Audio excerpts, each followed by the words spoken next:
আসসালামু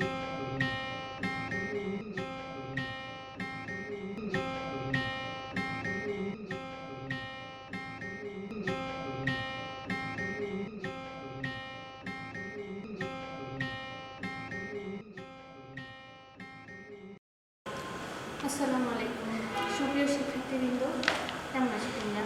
আশা করি সবাই ভালো আছো, সুস্থ আছো। আমরা শুরু করছি ষষ্ঠ শ্রেণীর হিন্দি ক্লাস। আজও আমরা পঞ্চম অধ্যায় থেকে অঙ্কগুলো অনুশীলন করব। গত ক্লাসে আমরা সমীকরণ সম্পর্কে একটু ধারণা পেয়েছিলাম। তোমরা আশা করি তোমরা ক্লাসটা ভালোভাবে দেখেছো।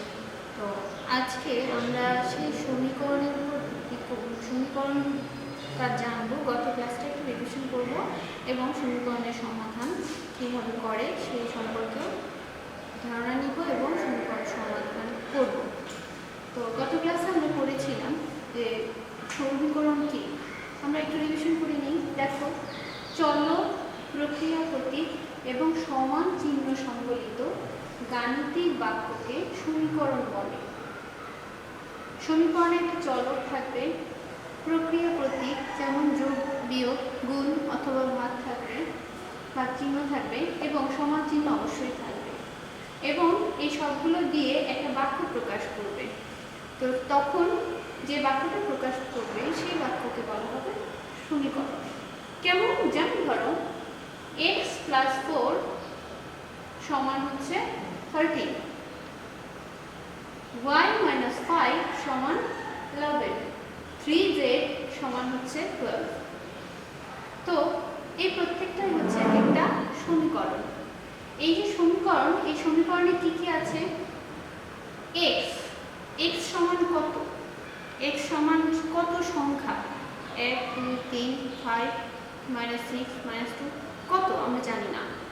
আর আমরা গত অধ্যায়ে তোমরা জেনেছো যে কোনো রাশিতে যখন কোনো প্রতীকের মান জানা না থাকে তখন সেটাকে বলা হয় চলক, তাই না?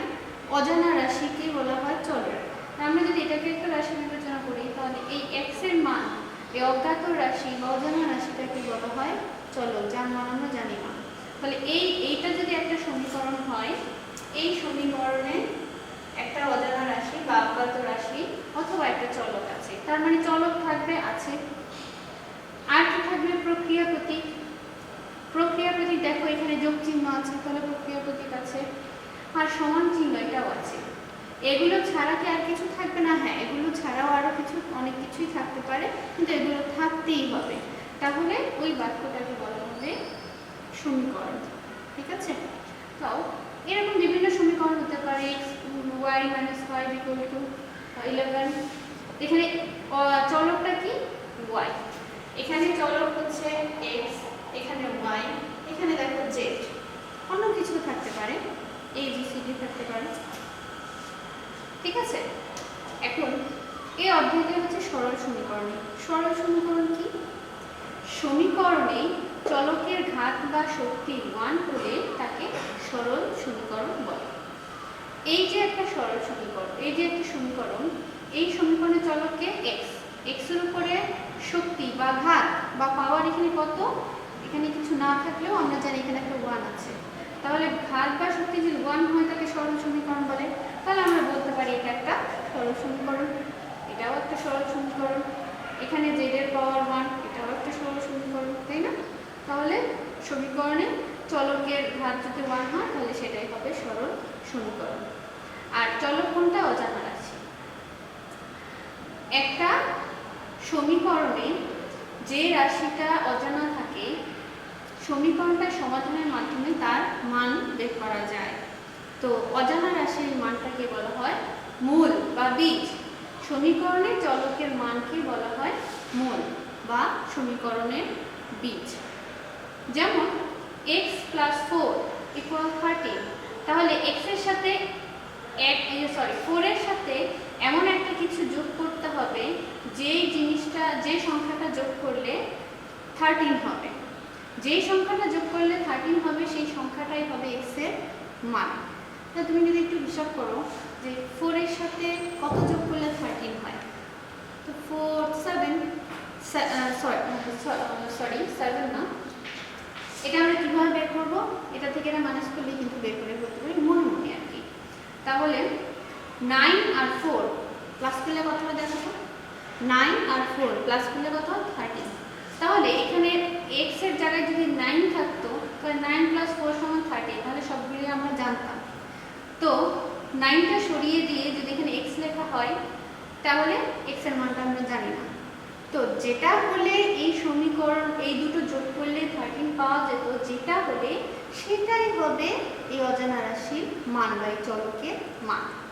ঠিক আছে, অর্থাৎ ওই মানটাই এই এমন একটা মান হবে যেই মানটা বসালে এই সমীকরণের দুই পাশই সমান হয়ে যাবে। একটা সমীকরণের সমান চিহ্নের বাম পাশটাকে বলা হয় বাম পক্ষ আর ডান পাশটাকে বলা হয় ডান পক্ষ। তো মূল বা বীজটা এমন হবে যে এই চলকের জায়গায় চলকের এই মানটা বা ওই বীজটা বসালে যেন সমীকরণের দুই পাশে সমান হয়ে যায়।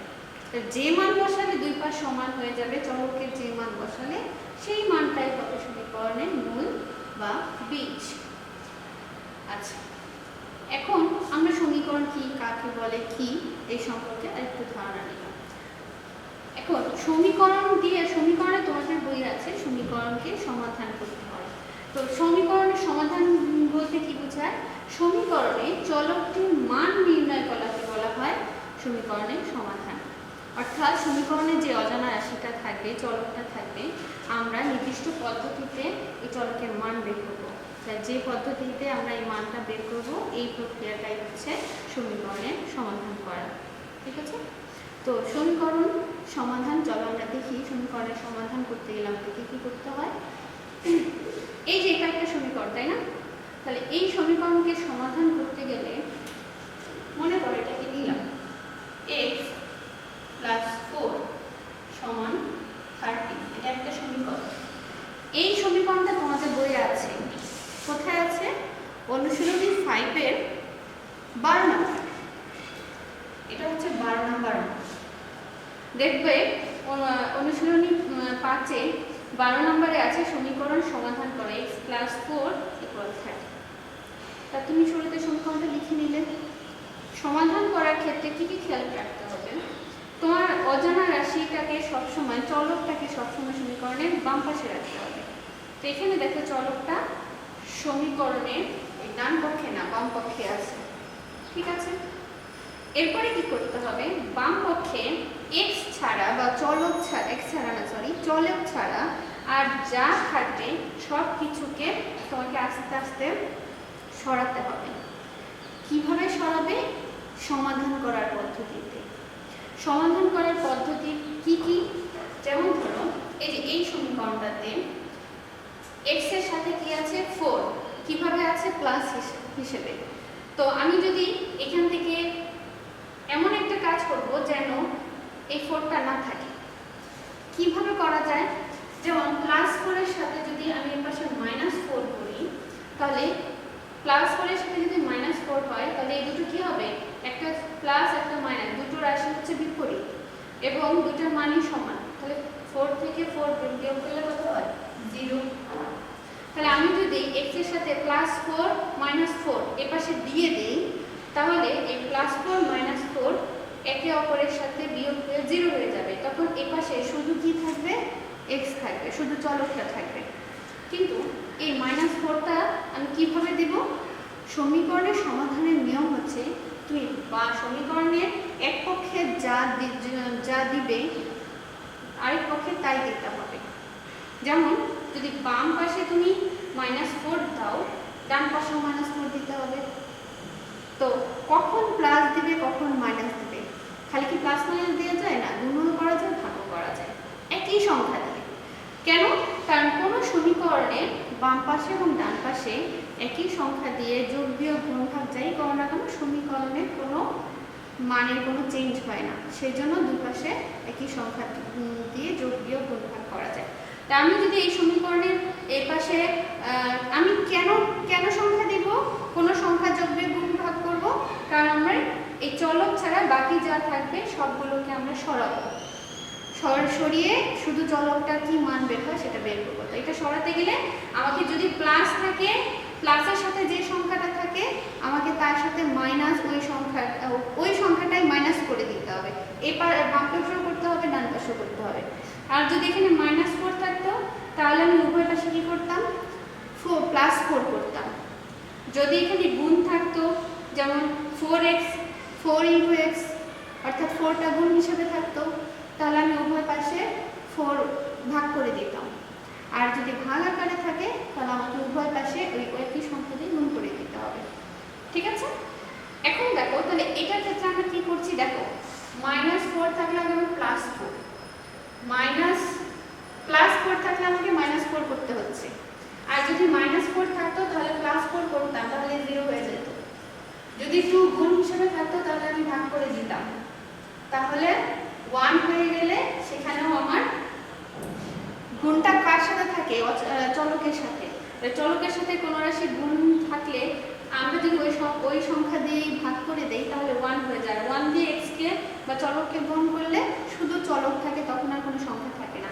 আবার যদি কোনো সংখ্যা ভাগ আকারে থাকে, ধরো এই যে এরকম x/4 2, যদি এরকম থাকতো তাহলে এটার সাথে আমরা কি করতাম, 2টা গুণ দিয়ে দিতাম। উপরের গুণ দিলেই গুণ হয়ে যায়। তাহলে এই 2 ভাগ হয়ে কি থাকতো, এখানে শুধু x থাকতো। তার মানে xটা যদি না লিখি এখানে কি হয়, 1 হয়। এইভাবে আমরা কোনো সমীকরণে ডান পা বাম পাশ থেকে x এর সাথে যে সংখ্যাগুলো বা অচলকের সাথে যে সংখ্যাগুলো থাকবে সেগুলোকে সরিয়ে শুধুমাত্র ওই চলকের মানটা বের করব, তাহলে সমীকরণের সমাধান হয়ে যাবে। তাহলে এখানে কি করতে হবে, সমীকরণের সমাধানের সময় প্রথম লাইন থেকে যখন দ্বিতীয় লাইনে যাবে প্রত্যেকটা লাইনে শুরুতে একটা বা চিহ্ন দিতে হবে। তাহলে লিখলাম বা, x+4 আছে, আমি কি করব, উভয় পাশে -4 দিব। এই পাশে যখন দিব, এই পাশে দেওয়ার সময় এই সংখ্যাটা আগে লিখে নিব, বা ডান পাশে যা আছে সেটা লিখে নিব, নিয়ে তারপরে -4 দেব। আর যখন আমি দুই পাশে একই সংখ্যা দিয়ে যোগ করব বিয়োগ করব, আমার সেটাকে লিখতে হবে।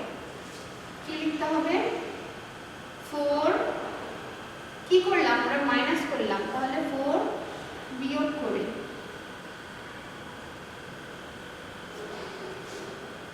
এরপর থার্ড লাইনে x এর সাথে কোনো কিছু যোগ বিয়োগ করার নাই, তাহলে x xই থাকবে। তারপর দেখো 4 +4 -4 দুটো বিয়োগ হবে, বিয়োগ করলে 0 হয়ে যায়, তাহলে আমার আর দিতে হবে না, এখানে আর কিছুই থাকলো না। আর 13, এখন ডান পাশে যাই, 13 থেকে 4 মাইনাস করলে কত হয়, 9। তাহলে দেখো বাম পাশে শুধু x থাকবে বা চলক থাকবে, এবং ডান পাশে যে মানটা বের হবে সেই মানটাই হবে এই সমীকরণের সমাধান। তাহলে লিখতে পারি, সুতরাং নির্ণেয় সমাধান। সমাধান কি পেলে, অজানা রাশির মান পেলে x = 7, তাহলে এগুলো লিখতে হবে নির্ণেয় সমাধান x = 7, সরি x = 9, নির্ণেয় সমাধান x = 9। তাহলে এই যে সমীকরণ সমাধান করলাম, এরকম করে আমরা অন্যান্য যে কোনো সমীকরণ সমাধান করতে পারি। যেমন এই যে দেখো আরেকটা সমীকরণ আছে y-5, এটা আছে তোমাদের বইয়ে 15 নাম্বার।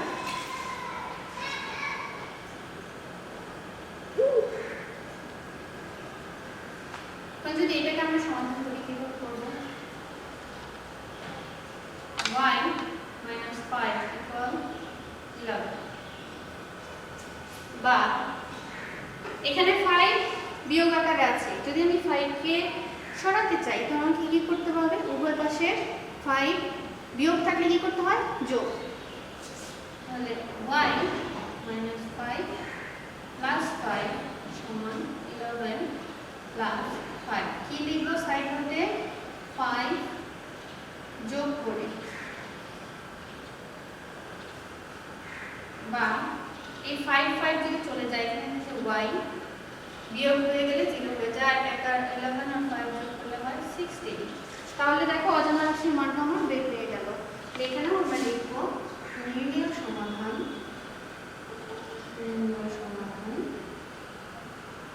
y = 16। ঠিক আছে, আরেকটা দেখি আমরা গুণের। দেখো 3z ইকুয়াল 12। এটা হচ্ছে তোমাদের বইয়ে 17 নম্বর।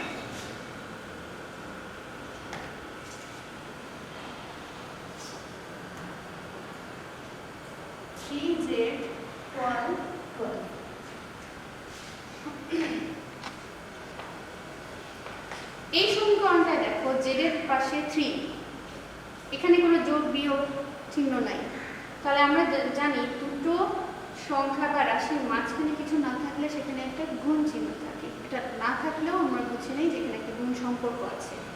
তাহলে আমি যদি শুধু z রাখতে চাই, 3টাকে সরাতে চাই, গুণ থাকলে কি করতে হয়? তার বিপরীত প্রক্রিয়া, ভাগ। ভাগ থাকলে গুণ, গুণ থাকলে ভাগ। তাহলে আমাকে এখানে ভাগ করতে হবে কি দিয়ে? যেই সংখ্যাটা গুণ আকারে থাকবে সেই সংখ্যা দিয়েই ভাগ করতে হবে। তাহলে 3z, এখানে 3 আছে, আমি 3 দিয়ে ভাগ করে দিলাম। এখানে 12 আছে, এপাশে যা দিয়ে করবো এপাশেও তাই একই কাজ করতে হবে, 3 দিয়ে ভাগ করে দিলাম। আর সাইন নোটে আমাকে কি লিখতে হবে? 3 দ্বারা ভাগ করে। তাহলে এই 3 কে 3 দিয়ে যদি ভাগ করো তাহলে 1 হয়ে যায়, 1 ইনটু z। 12 কে 3 দিয়ে ভাগ করো 4 হয়ে যায়, z কে 1 দিয়ে গুণ করো z ই হবে, তাহলে z গুণ 4। তাহলে এটাও আমাদের সমাধান হয়ে গেল।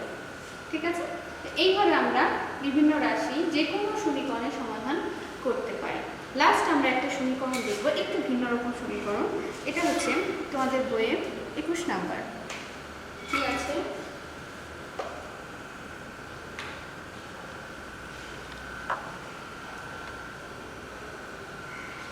(7x minus 2 equal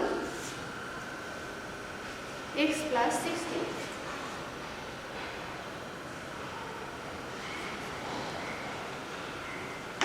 এখন দেখো, এই যে একটা সমীকরণ, এই সমীকরণে আমরা জানি সমীকরণের সমাধানের সময় সবসময় চলককে বাম পক্ষে রাখতে হয়। এই সমীকরণে দেখো, সমীকরণের বাম পক্ষেও x আছে, ডান পক্ষেও x আছে, তার মানে চলক তো দুই পাশেই আছে, কিন্তু আমার তো চলককে সবসময় বাম পাশে রাখতে হবে। তাহলে কি করতে হবে? ডান পাশে যে x আছে, চলক আছে, সেটাকে আমরা সরিয়ে দিব। তাহলে আমার শুধু বাম পাশে থাকবে চলক। সেটা কিভাবে করব? এই সমীকরণের নিয়ম অনুযায়ী, সমাধানের নিয়ম অনুযায়ী। এখানে প্লাস x এর আগে কি চিহ্ন? কিছু নাই, মানে প্লাস আছে। তাহলে প্লাস x কে যদি সরাতে চাই, আমি যদি উভয় পাশে প্লাস x থাকলে কি করতে হবে? মাইনাস x করতে হবে, তাহলে কিন্তু x চলে যায়। তাহলে 7x minus 2, এ পাশে প্লাস x আছে, আমাকে কিভাবে মাইনাস করতে হয়? আমি এ পাশেও মাইনাস করে দিলাম, x plus 16 minus x। কি করলাম? দুই পাশে কিন্তু x মাইনাস করলাম। এখানে কি করব? x বিয়োগ করে সাইড করে দিলাম, বিয়োগ। ঠিক আছে, তাহলে দেখো প্লাস x আর মাইনাস x এই দুটো বিয়োগ করলে 0 হয়ে যায়। এই পাশে কি করব? এই 7x এর আগে প্লাস চিহ্ন, x এর আগে মাইনাস চিহ্ন, তাহলে এই দুটো কি হবে? বিয়োগ হবে, বিপরীত চিহ্ন হলে বিয়োগ হয়। তো 7x থেকে x বিয়োগ করলে কত হয়?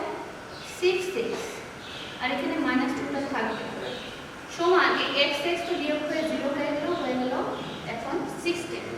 এই সমীকরণটা দেখো যে আগে এই সমীকরণগুলোর মতো হয়ে গেল। এখন করা সহজ। এখন আমি কি করব?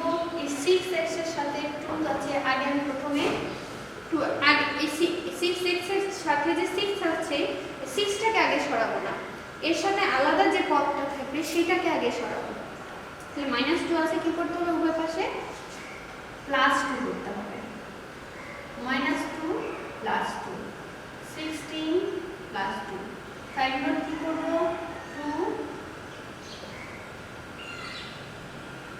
যোগ করে বা এখন 2 যদি বিয়োগ হয়ে যায়, এখানে থাকবে 6x, আর 6 আর 2 প্লাস করে দিলে হয়ে গেল 18। ঠিক আছে না? আমরা এখন এই পাশে করি, 6x = 18। এখন 2 চলে গেছে, এখানে আছে কি 6, কাকে সরাতে হবে? 6 কে। 6 কিভাবে আছে? আছে গুণ হিসেবে, তাহলে কি করতে হবে? উভয় পাশে ভাগ করতে হবে। কত দিয়ে? পাশে কি আছে? 6, তাহলে 6 দিয়ে ভাগ করতে হবে। তাহলে বা 6x ভাগ 6 ইকুয়াল 18 ভাগ 6। সাইডটা কি দিব? 6 দ্বারা ভাগ করব, ঠিক আছে? 6x ভাগ হয়ে গেল 1x, 1 আর x গুণ দিলে শুধু x হয়ে যায়, আর 18 কে 6 দ্বারা ভাগ করো 3 হয়। তাহলে আমরা পেয়ে গেলাম সুতরাং এরিয়ার সমাধান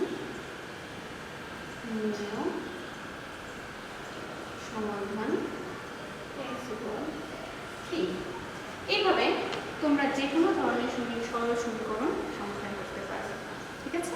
তো তোমাদের জন্য এখন বাড়ির কাজ কি থাকবে?